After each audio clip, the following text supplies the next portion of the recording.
اسلام آپ کو روزہ رکھنے کا حکم تو دیتا ہے، لیکن کنٹینیو اور مسلسل 12 مہینے ہر روز روزہ رکھنے کی اجازت آپ کو نہیں دیتا ہے۔ اسلام آپ کو زکوٰۃ دینے کا حکم تو دیتا ہے، لیکن اپنا سارا مال اللہ کی راہ میں لٹا دینا اور خود فقیر بن جانا، غریب بن جانا، اس کی اجازت اسلام آپ کو نہیں دیتا ہے۔ اسلام آپ کو حج کی اجازت تو دیتا ہے کہ حج کیجئے، لیکن یہ نہیں کہتا کہ حج کرنے کے لیے تم اپنا گھر بیچ دو، اپنا مکان بیچ دو، اپنی دکان بیچ دو، لیکن حج کرو۔ حج کرنا جانا ضروری ہے، چاہے دکان بیچنا پڑے، چاہے مکان بیچنا پڑے، اسلام اس بات کی اجازت نہیں دیتا ہے۔ اسی طریقے سے اسلام نماز پڑھنے کا حکم دیتا ہے، لیکن عبادت بچوں کا حق مار کر، بیوی کا حق مار کر، کمانا دھمانا چھوڑ کر، محنت و مزدوری کرنا چھوڑ کر، مسجدوں میں، خانقاہوں میں، جنگلوں پر، مزاروں پر یا کسی جگہ بیٹھ کر اللہ اللہ کرنے کی اجازت یہ اسلام نہیں دیتا ہے۔ اسی لیے فرمایا فَإِذَا قُضِيَتِ الصَّلَاةُ فَانتَشِرُوا فِي الْأَرْضِ وَابْتَغُوا مِن فَضْلِ اللَّهِ۔ دنوں میں سب سے اچھا دن جمعہ کا دن ہے، لیکن جمعہ کا دن بھی پوری کی پوری عبادت کا دن نہیں ہے۔ سب سے اعلیٰ اور افضل دن جمعہ کا ہے، لیکن جمعہ کا دن بھی پورا کا پورا صبح سے شام تک اللہ کی عبادت میں نہیں لگا سکتے ہو۔ جب جمعہ کی نماز پڑھ لو، جب جمعہ کی نماز پوری کر لی جائے، فَانْتَشِرُوا فِي الْأَرْضِ، تو ہماری زمین میں پھیل جاؤ، وَابْتَغُوا مِن فَضْلِ اللَّهِ، ہم نے جو رزق اتارا ہے اس کو تلاش کرو، محنت کرو، مزدوری کرو، رکشہ چلاؤ، دکان پہ بیٹھو، حلال روزی جو ہم نے اتاری ہے اس کو کماؤ، اور اپنے بیوی بچوں کو کھلاؤ۔ جمعہ کا دن سب سے بڑا دن، جمعہ کا دن سب سے افضل دن، جمعہ کا دن سید الایام، تمام دنوں میں سب سے بہتر، تمام دنوں کا سردار ہے جمعہ کا دن، لیکن اس کے باوجود اللہ کے رسول نے پورا کا پورا دن عبادت کا نہیں رکھا ہے۔ اور کیا فرمایا؟ جب جمعہ کی نماز ہو جائے، جمعہ پڑھ لو تو اب نکلو مسجد سے، اب مسجد میں مت بیٹھو، سبحان اللہ الحمدللہ کا وظیفہ نہیں، تمہاری بیوی ہے، تمہارے بچے ہیں، ان کے لیے محنت کرو، کماؤ، رکشہ چلاؤ، محنت کرو، مزدوری کرو، اور شام تک محنت مزدوری کر کے کما کر لاؤ اور اپنی بیوی بچوں کو کھلاؤ، یہ بھی عبادت ہے۔ میرے پیارے ساتھیوں، اسلام نے آپ کو صرف اللہ اللہ کرنے کے لیے نہیں بھیجا، تو وہ سادھو ہوگا، سادھوؤں کی طرح اپنی زندگی گزارے گا۔ سادھو اس کو کہتے ہیں جس کے پاس کسی چیز کی کمی نہ ہو، نہ دولت کی، نہ زمین و جائیداد کی، جس کے پاس سب کچھ ہو لیکن اس نے اپنے اوپر خرچ نہ کیا ہو بلکہ اس کو غریبوں اور مسکینوں پہ خرچ کر دیا ہو۔ سادھو کس کو کہتے ہیں؟ سن لیجئے، یہ سادھو نہیں ہیں، یہ آپ جن کو سمجھ رہے ہیں، آسا رام ہوں، رام رحیم ہوں، بابا رام دیو ہوں، یا ہمارے یو پی والے ہوں، یہ سادھو نہیں ہیں۔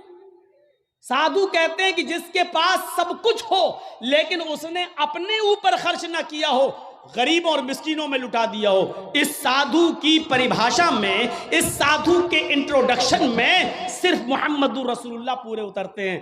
آپ کے پاس کسی چیز کی کمی نہیں تھی، سب کچھ تھا۔ آپ قربانی کرتے ہیں نا بقرعید پر؟ کتنا بکرا قربانی کرتے ہیں؟ 1 2 گائے کی قربانی دیتے ہیں، کتنے لوگ اس میں حصہ لیتے ہیں؟ 1 گائے میں 7۔ آپ نے 1 حصہ لے لو گے، 2 حصہ لے لو گے، 3 حصہ لے لو گے، اور کیا، یا زیادہ سے زیادہ پوری گائے کر لو گے۔ کیا کبھی کسی کو سنا ہے کہ اس نے 100 بکرے قربانی کیے ہوں؟ نہیں۔ اللہ کے رسول صلی اللہ علیہ وسلم نے 100 اونٹ قربان کیے تھے بقرعید کے دن 10ویں ذی الحجہ کو۔ کتنے اونٹ؟ 100۔ اور اونٹ نہیں، سرخ اونٹ۔ عرب کے اندر سرخ اونٹ کی بہت قیمت ہے، جو لوگ عرب میں رہتے ہیں ان کو معلوم ہے، سرخ اونٹ بہت قیمتی ہوتا، بہت مہنگا ہوتا ہے۔ جیسے آپ کے ہاں کوئی بکرا جس کی کھال پر اگر اللہ لکھا ہوا آ جائے یا محمد لکھا ہوا آ جائے تو اس کی قیمت بڑھا دیا جاتا ہے، بڑھ جاتی ہے، 1.5 لاکھ، 2 لاکھ، 2.5 لاکھ۔ ایک مرتبہ میں مارکیٹ میں گیا تو آدمی دکھانے لگا کہ اس میں لکھا دیا محمد لکھا ہے. ہم نے کہا چلیے ہوگا, لکھا ہوگا, چلیے قیمت کیا ہے؟ کہتا ہے کہ 2.5 لاکھ. میں نے کہا کیوں؟ کہنے لگا محمد لکھا ہے. میں نے کہا اچھا ایسا کرو کہ بکرا مجھے دے دو جتنے کا ہے, کھال میں تمہیں دے دوں گا. میں کیا کروں گا؟ تو میں نے کہا میں کیا کروں گا؟ کیا اس کھال کو ہم اپنے گھر رکھ سکتے ہیں؟ اس پر بھی غریب کا حق ہے. کیا بکرے کو ذبح کرنے کے بعد یہ کھال ہماری 2 لاکھ میں بکے گی, 1.5 لاکھ میں بکے گی؟ کہتا وہ میں نہیں جانتا ہوں, محمد لکھا ہے, 2.5 لاکھ کا بکرا ہے. میں نے کہا میں کہہ تو رہا ہوں کہ کھال تو بیچ دینا جتنے کی بکے, بکرا 10,000 میں ہمیں دے دے, 12,000 میں ہمیں دے دے. کہنے لگا جائیے مولانا صاحب آپ ہمارا ریٹ کیوں کر رہے ہو؟ لوگوں نے ایک فضول کی بحث بڑھا دی. اس پہ اللہ لکھا ہے تو اس کی قیمت بڑھ گئی, محمد لکھا ہے تو اس کی قیمت, جس پر یہ چیزیں لکھی ہوئی ہوں اور کم کر دو اس کی قیمت. میرے بھائیوں کسی حدیث میں نہیں آیا ہے کہ جس بکرے پر اللہ لکھا ہو تو اس کو اتنے روپے میں خریدو. اور لکھا ہوتا نہیں ہے, وہ ہمیں اور آپ کو اس کا ایک نقش دکھائی دیتا ہے. بس یہ الف بال یہ لام پوری طریقے سے دیکھا جائے تو پورا لکھا ہوا بھی نہیں ہوگا, اس پر تشدید بنی ہوگی, پھر اس پہ کھڑا الف ہوگا, پھر آپ پوری طریقے سے اگر دیکھیں تو ملے گا بھی نہیں ایسا, لیکن محسوس ایسا کرائیں گے کہ دیکھیے یہ اللہ. حالانکہ دیکھا جائے تو یہ بھی اللہ ہی ہے. دیکھیے یہ بھی اللہ ہی ہے. الف, یہ الف ہو گیا نا, اور لام کیسا ہوتا ہے؟ یہ لام ہوا, پھر ایک اور لام ہوا, پھر یہ اس کے اوپر کا الف, اور یہ ہے. تو دیکھا جائے یہ کیا ہے؟ اللہ ہی ہے. اگر آپ اس پر روشنائی لگا دیں پورا, اور پھر اس کو آپ یہ داہنے ہاتھ کو اس طریقے سے دیوار پہ چھاپ دیں تو آپ دیکھیں گے عربی میں اللہ ہی لکھا ہوا نظر آئے گا, اللہ ہی لکھا ہوا نظر آئے گا. اب بتائیے جب اللہ لکھا ہوا نظر آئے گا تو ہم کیا مانیں؟ اب اس ہاتھ سے آدمی شراب بھی پی رہا ہے, اب اس ہاتھ سے آدمی جوا بھی کھیل رہا ہے, اس ہاتھ سے غلط چیزوں کو بھی پکڑ رہا ہے. تو ان چیزوں سے حیثیت نہیں بڑھ جاتی ہے؟ سادھوؤں کی طرح اللہ کے رسول کے پاس سب کچھ تھا, لیکن کوئی چیز آپ نے اپنے اوپر خرچ نہیں کی. تاریخ بتاتی ہے 100 اونٹ ہمارے پاس اگر 2 جانور بھی آ جائیں قربانی کے لیے تو آج ہم 10ویں کو کرتے ہیں اور دوسرا بکرا 12ویں کو کریں گے. کیوں؟ میری بیٹی آئے گی, میری بہن آئے گی, میرے رشتہ دار آئیں گے. دوسرا بکرا ہم 12ویں تاریخ کو کریں گے اپنے رشتہ داروں کو دعوت دینے کے لیے. لیکن اللہ کے رسول نے 100 سرخ اونٹوں کی قربانی کی, اور ایک ہی دن کی 10ویں تاریخ کو. میں یہ نہیں کہہ رہا ہوں 11 کو نہیں کر سکتے ہو, 12 کو نہیں کر سکتے ہو, 13 کو نہیں, میں منع نہیں کر رہا ہوں, جائز ہے. کل ایام التشریق ذبح, ایام تشریق کے سارے دن قربانی کے دن ہے, میں منع نہیں کر رہا ہوں. لیکن اللہ کے رسول نے 11ویں اور 12ویں کو اور 13ویں کو قربانی نہیں کی. آپ نے 100 اونٹ بھی ذبح کیے تو 10 کو کیے ہیں 100, اور گوشت سارا کا سارا تقسیم کر دیا. آپ نے اپنے پاس کچھ نہیں رکھا. جرجیت صاحب شادی سے پہلے کس پہ سوتے تھے؟ دری پر, چٹائی پر. جرجیت صاحب کی شادی ہو گئی, جہیز میں ڈبل بیڈ مل گیا, مسہری مل گئی, بستر مل گیا. شادی کے بعد ہماری سونے کی سٹائل بدل گئی, چلنے کی سٹائل بدل گئی. جرجیت صاحب سائیکل پہ چلتے تھے, اب بائک پہ چل رہے ہیں. بڑے آدمی ہیں, 4 ویلر بھی دے دی ہوگی ہو سکتا ہے سسرال والوں نے, اب 4 پہیے کی گاڑی پہ چل رہے ہیں. رہنے کی سٹائل بدل سکتی ہے, لیکن محمد رسول اللہ 25 سال کی عمر میں جب 40 سال کی ایک بوڑھی عورت خدیجہ سے نکاح کرتے ہیں. خدیجہ عرب کی بہت بڑی دولت مند اور رئیس خاتون تھی. جب اللہ کے رسول کی شادی ان کے ساتھ ہوتی ہے تو خدیجہ اپنے ساتھ سارا مال بھی لے کے آتی ہیں, سارا خزانہ لے کے آتی ہیں, سارا بزنس لے کر آتی ہیں. اللہ کے نبی صلی اللہ علیہ وسلم شادی کے بعد بھی اسی چٹائی پر, اسی اکیلے بستر پہ سویا کرتے تھے جو شادی سے پہلے آپ سویا کرتے تھے. آپ تعجب کریں گے, ایک بار اللہ کے نبی صلی اللہ علیہ وسلم جس بستر پہ سو رہے تھے, حضرت عائشہ نے اس بستر پر لیٹ کر دیکھا جو کافی گڑ رہی تھی. فرمایا اللہ کے نبی کو یہ بستر کتنا گڑتا ہوگا، کتنا چبھتا ہوگا۔ حضرت عائشہ نے اس بستر کو دوہرا کر دیا، دوہرا اکہرا تھا اس کو دوہرا کر دیا تاکہ تھوڑا سا نرم ہو جائے۔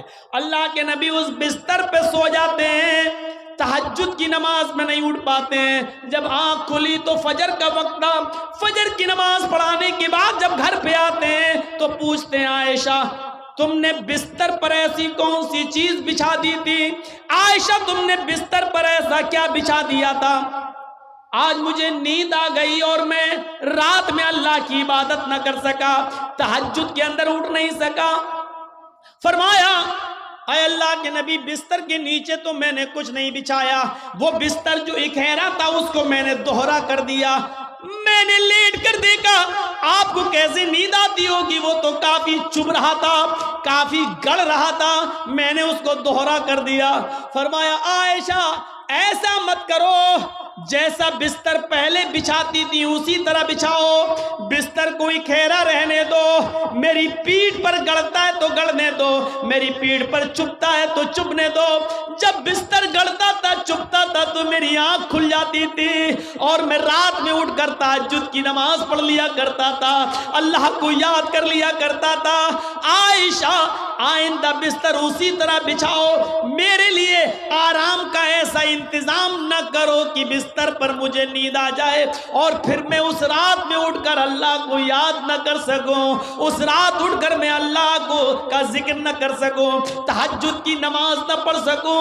عائشہ اللہ تعالیٰ کو رات کی تاریکیوں میں یاد کرنے کا مزہ کچھ اور ہے جب ساری دنیا سو رہی ہوتی ہے اور میری کروٹ، میری کمر نرم گرم بستروں سے الگ ہوتی ہے اور سجدے میں سر ہوتا ہے، تو اس وقت کا مزہ کچھ اور ہوتا ہے کہ ساری دنیا خواب خرگوش میں مست ہے اور اللہ کا ایک بندہ اپنے رب سے عذاب جہنم کی پناہ مانگ رہا ہے، جنت کا سوال کر رہا ہے، رات کی تاریکی میں اپنا سر سجدے میں رکھ کے اس کو مالک اور اپنے آپ کو اللہ کا غلام بنا رہا ہے۔ عائشہ تم نے بستر کو ایسے بچھا دیا کہ اس بستر پر مجھے اتنی نیند آ گئی کہ میں رات کو اٹھ نہیں سکا۔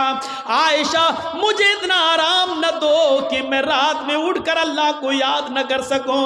رہنے سہنے میں شادی کے بعد بھی کوئی فرق نہیں آیا، یہاں تو شادی کے بعد بستر بدل جاتے ہیں، رہن سہن کی اسٹائل بدل جاتی ہے، رہنے سہنے کا طریقہ بدل جاتا ہے، اس میں پروموشن ہو جاتا ہے، ترقی ہو جاتی ہے، لیکن محمد رسول اللہ کی زندگی پہ نظر ڈالو کہ اللہ کے نبی نے شادی سے پہلے جس بستر پہ لیٹتے تھے شادی کے بعد بھی اسی بستر پر، جبکہ خدیجہ کی دولت نبی کے قدموں پہ تھی لیکن اللہ کے نبی نے خدیجہ کی دولت کو اپنے اوپر استعمال نہیں کیا۔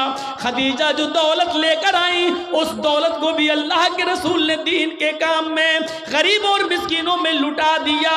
میرے بھائیوں ہمیں دیکھنا ہے کہ سادھو کون ہے۔ سادھو اس کو کہتے ہیں جس کے پاس سب کچھ ہو، دولت کی کمی نہ ہو لیکن اس نے اپنے اوپر کوئی چیز خرچ نہ کی ہو، سب غریبوں اور مسکینوں میں لٹا دیا ہو۔ اس تعریف کا صحیح حقدار صرف جناب محمد رسول اللہ صلی اللہ علیہ وسلم ہیں۔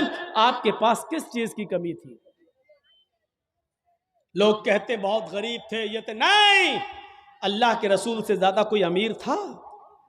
اللہ نے کہا تھا کہو تو اس پہاڑ کو ہم سونے کا بنا دیں، اور یہ احد پہاڑ جب سونے کا بن جائے تو جہاں آپ چلیں یہ پہاڑ بھی آپ کے ساتھ چلے۔ لیکن اللہ کے نبی نے اللہ تعالیٰ کے اس فرمان کو، اس گزارش، اللہ تعالیٰ کے اس حکم کو نافذ ہونے کے بعد منع کر دیا کہ نہیں نہیں اے اللہ مجھے دنیا میں آرام نہیں، سونا نہیں چاہیے، چاندی نہیں چاہیے، بلکہ آپ نے فرمایا اللہم اجعلنی فی حیاتی مسکینا، اے اللہ دنیا میں مجھے جتنے دن زندہ رکھ، مسکین بنا کے زندہ رکھنا۔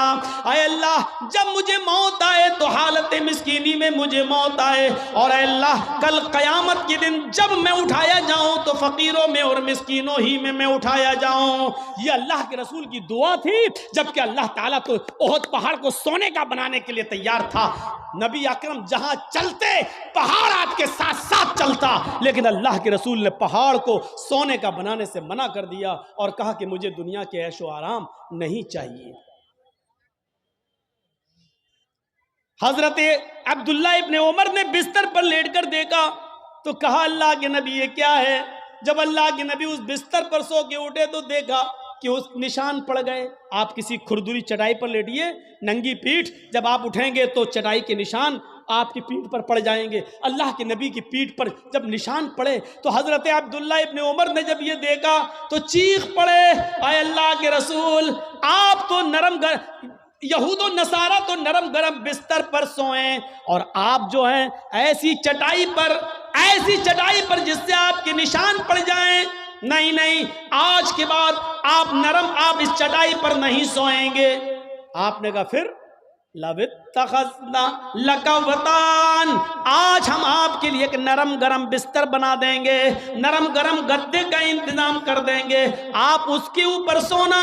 اللہ کے نبی صلی اللہ علیہ وسلم نے فرمایا نہیں، اے عبداللہ میرے لیے نرم گرم بستر کا انتظام مت کرنا. مالی وللدنیا مانا فی الدنیا الا کراکب استظل تحت شجرہ ثم راحا. نہیں، اے عبداللہ میرے لیے نرم گرم بستر نہیں، میں تو اس دنیا میں ایک مسافر کی طرح ہوں. جیسے مسافر تھک جاتا ہے تو ایک سایہ دار درخت کے نیچے آرام کرنے کے لیے بیٹھ جاتا ہے، تھوڑا پانی پیتا ہے، سستاتا ہے اور پھر اٹھ کے چل دیتا ہے. میں بھی اس دنیا میں ایک مسافر کی طرح ہوں، چند دن رہوں گا اور پھر یہ دنیا چھوڑ کے چلا جاؤں گا، پھر اس دنیا سے میں نکل جاؤں گا. میں تو ایک مسافر کی طرح ہوں. نہیں، ایک حدیث میں آتا ہے آپ نے حضرت عمر کو سختی سے منع کیا تھا، میرے لیے نرم گرم بستر نہ بنانا. لہم فی الدنیا ولنا فی الآخرہ، یہ نرم گرم بستر ان یہود و نصارہ کے لیے دنیا میں ہے اور ہمارے لیے آخرت میں ہے. ہمارے لیے آخرت کے اندر بنائے، آخرت میں ہے، ہمارے لیے دنیا میں نہیں ہے، ہمارے لیے آخرت کے اندر بنائے گئے ہیں. اس لیے ہمیں دنیا کے عیش و آرام نہیں چاہیے.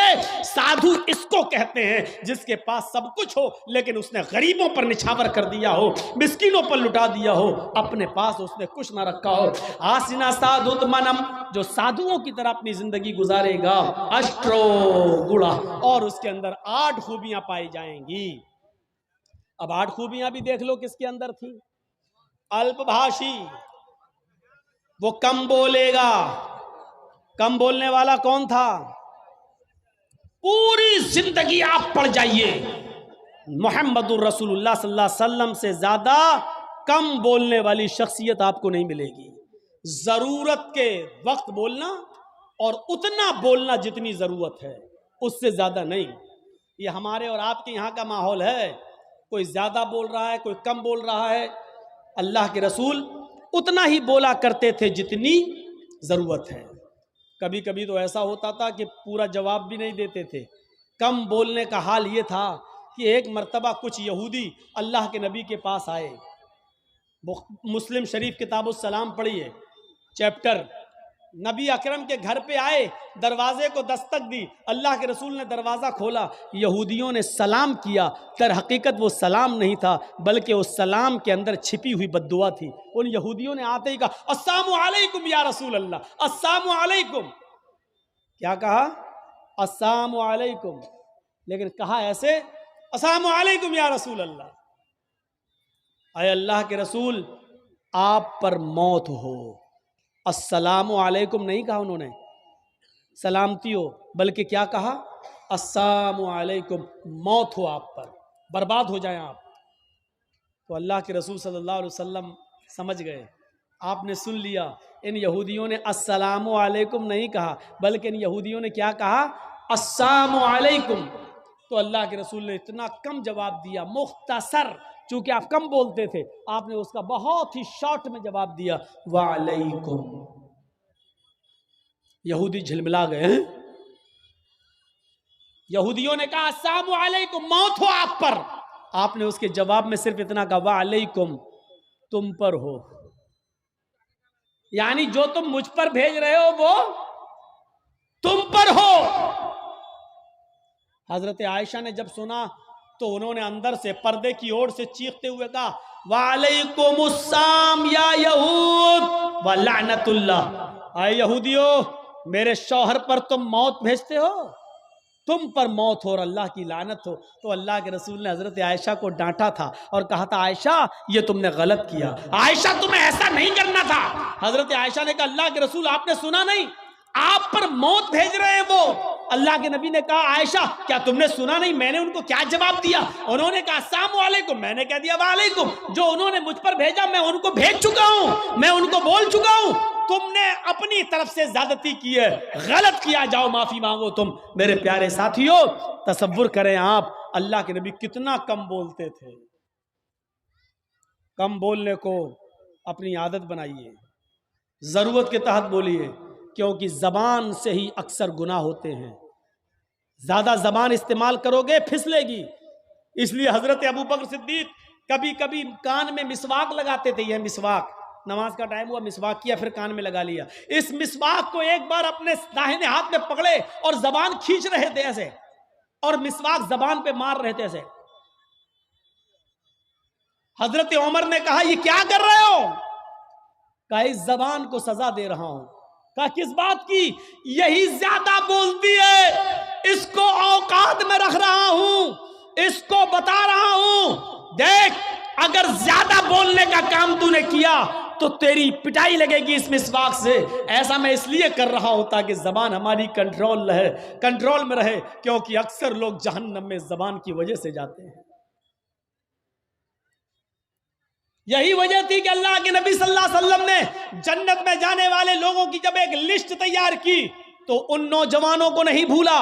فرمایا آئے نوجوانوں تم مجھے دو چیزوں کی ضمانت دو، تم مجھے دو چیزوں کی ضمانت دو، میں تمہیں جنت کی ضمانت دیتا ہوں.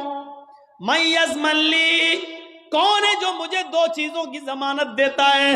تم مجھے دو چیزوں کی گارنٹی دو، میں تمہیں جنت کی گارنٹی دیتا ہوں. صحابہ نے پوچھا اللہ کے نبی وہ دو چیزیں کیا ہیں؟ آپ نے فرمایا الفم والفرج، ایک منہ